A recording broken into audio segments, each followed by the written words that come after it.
Hello friends, मला आज थोडं थ्रॉट इन्फेक्शन असल्यामुळे व्हिडिओमध्ये आवाज क्लिअर येणार नाही, तर प्लीज कोऑपरेट करा.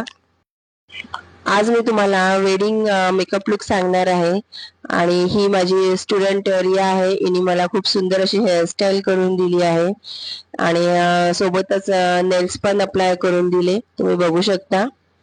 नेल्स अप्लाय झाल्यानंतर मग मी मेकअपला सुरुवात केली. इथे मी टोनर अप्लाय केला आहे. टोनर लावल्यानंतर मी इथे मॉइश्चरायझर छान असं अप्लाय करून घेतला. पण हे नेल्स आधीच लावल्यामुळे मला मेकअप करताना खूप प्रॉब्लेम येत होता. तर मग नंतर मी कन्सिलर पॅलेट आहे, हे ऑरेंज करेक्टर आहे, मी हे चांगलं अप्लाय करून घेतलं आहे. नंतर मी स्टोप क्रीम अप्लाय केली.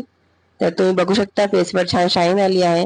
आणि नंतर मग मी 2 फाउंडेशन मिक्सअप करून माझ्या शेडचं फाउंडेशन अप्लाय करून घेतलं आहे. सगळीकडे इव्हन अप्लाय झाल्यानंतर मी ब्लशर अप्लाय करून घेतलं.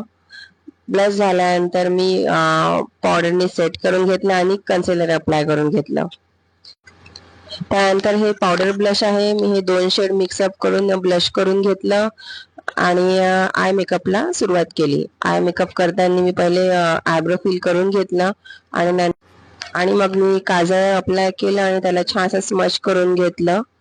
काजळ अप्लाय झाल्यानंतर थोडं मग त्याला ग्लिटरी मी ते व्हिडिओमध्ये दाखवलं नाही आहे, तेवढ्यातच लाईट गेले, त्याच्यामुळे मला खूप जास्त घाम येत होता आणि जवळजवळ अर्धा घंटा लाईट आले. नंतर मग मी लिपस्टिक अप्लाय केलं.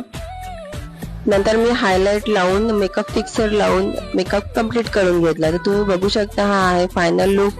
मी बिलकुल फिल्टर यूज नाही केला, हा एकदम ओरिजिनल कॅमेरातून मी व्हिडिओ घेतला आहे आणि जे मी फोटो टाकले आहेत ते पण बिना एडिटिंगचे फोटो आहे, एकदम रिअल फोटो आहे.